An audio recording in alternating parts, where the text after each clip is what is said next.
J'irais même jusqu'à dire que certains professeurs ont été en fait des coachs qui permettaient vraiment de se dépasser intellectuellement, qui me poussaient hors de ma zone de confort.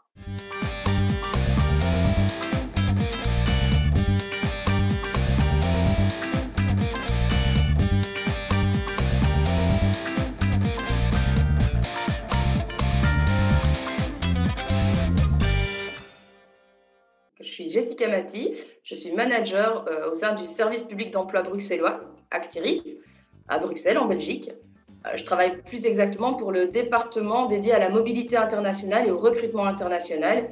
Et je suis responsable du pôle des programmes et des réseaux internationaux, ainsi que la gestion des relations avec les grandes entreprises à l'étranger.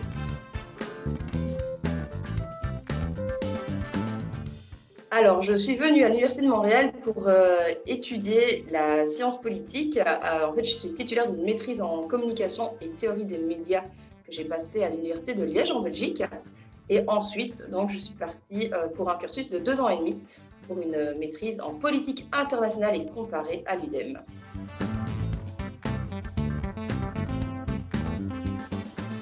L'approche pédagogique, en fait, au Québec correspondait plus à mes aspirations. Voilà, j'ai aimé en fait le modèle qui était proposé.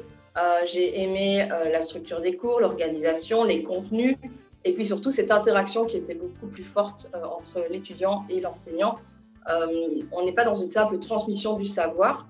Le professeur a un rôle très différent de celui que peut avoir un professeur universitaire en Europe, en Belgique en tout cas. Moi, je voyais plus ça comme un rôle de soutien, d'accompagnement dans l'apprentissage, quelqu'un avec qui on pouvait intervenir, débattre, confronter nos idées. Je dirais même jusqu'à dire que certains professeurs ont été en fait des coachs qui permettaient vraiment de se dépasser intellectuellement, qui me poussaient hors de ma zone de confort.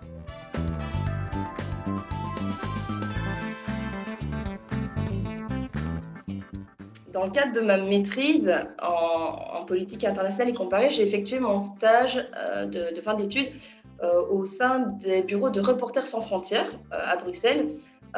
Les bureaux en fait étaient auprès du Parlement européen. Donc c'était vraiment un stage qui était fortement orienté sur le lobbying. Donc l'idée c'était vraiment de défendre la liberté de la presse avec des dossiers qui étaient assez conséquents. Il y avait des histoires très dures derrière, des journalistes en danger au niveau plus large. Donc c'était vraiment l'idée de défendre ce droit élémentaire. Et donc c'était un exercice parfois périlleux parce qu'il fallait en fait jongler au sein du Parlement européen, jongler entre l'envie de convaincre ces députés au sein des commissions parlementaires du bien fondé de la démarche, d'exposer des idées, de défendre des intérêts, d'argumenter. Vraiment, en plus, on y croyait profondément. Il fallait faire tout cela en respectant en fait les codes et le protocole d'une institution, voilà, qui est extrêmement cadrée et cadrante. Donc, il fallait savoir garder à l'esprit qu'on jouait en fait comme un vaste plateau d'échecs dont les manœuvres et les stratégies nous dépassaient très souvent, on nous échappait en fait. Voilà, les discussions portaient sur des situations voilà, assez dures.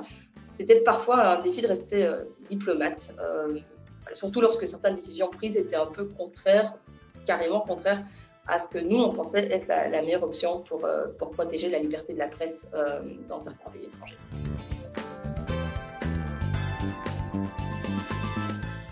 Cette formation, elle m'a appris à toujours développer plus mon esprit critique, à toujours aller chercher plus loin, à ne pas m'arrêter à ce qu'on me met sous les yeux ou sous la dent, à creuser, à parfois contredire, mais toujours dans l'esprit voilà, d'une recherche quelque part de la meilleure solution pour tous, pour atteindre un objectif plus important.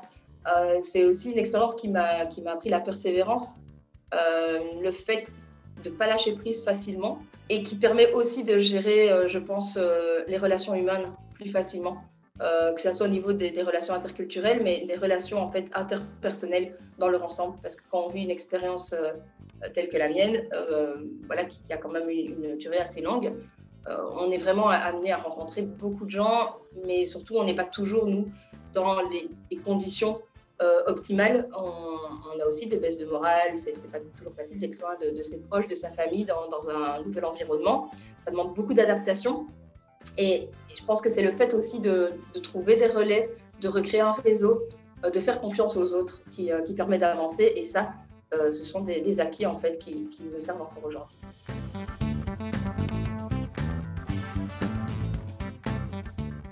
Ce qui m'a peut-être le plus surpris, c'est la langue. Parce que, bah oui, ben, parfois on y met des mots qui ont du sens en fait par rapport à nos pratiques, et c'est tout à fait différent au québécois. Je me rappelle les premières fois que j'allais magasiner, et à chaque fois que je tendais un billet et que j'avais terminé de payer, que je quittais, on me répondait bienvenue. Et je ne comprenais pas, parce que je quittais le magasin. Et j'étais, mais oui, mais moi je repars, j'arrive pas, bienvenue. Mais ça m'a un peu déstabilisée au début, je me disais, mais il y a des expressions ici, je ne vais pas vite m'y faire, je pense. Sinon, bah, ça peut paraître bateau, mais le premier hiver québécois, on vous dit, il va faire froid. Il va faire froid. Oui, mais non. On ne peut pas concevoir ce type de froid.